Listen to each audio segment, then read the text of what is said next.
High guides, আমি চলে এসেছি আবার আপনাদেরকে নতুন একটা কলমের চারা তৈরি করতে হয় কী করে দেখাবো। এটা হচ্ছে স্থলপদ্ম। আপনারা স্থলপদ্ম গাছ সবাই চেনেন। এই দেখুন স্থলপদ্ম গাছে আমরা কিভাবে কলম করব। আপনারা একটু লাইনে থাকুন, দেখতে থাকুন।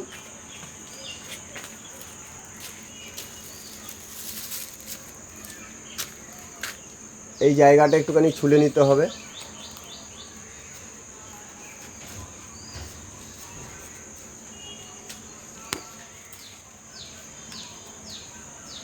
দেখুন কি সুন্দর করে আমি ছুলে নিলাম।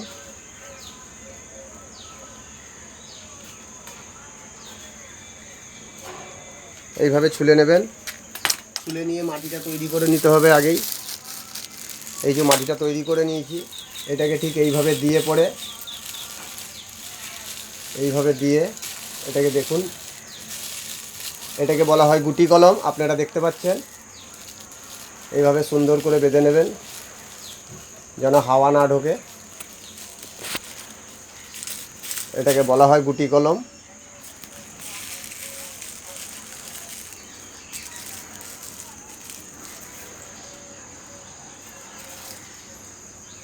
এই গুটি কলম কীভাবে তৈরি করতে হয়, মাত্র 7 থেকে 10 দিনের মধ্যে আপনার গুটি কলম তৈরি হয়ে যাবে।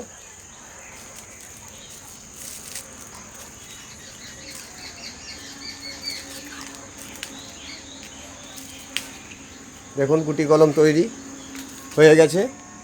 এবার গুটি কলম তৈরি হয়ে গেছে, এরপরে আপনাদেরকে দেখাবো ঠিক 15 দিন পরে কিভাবে খুব সুন্দরভাবে ফুল আসছে।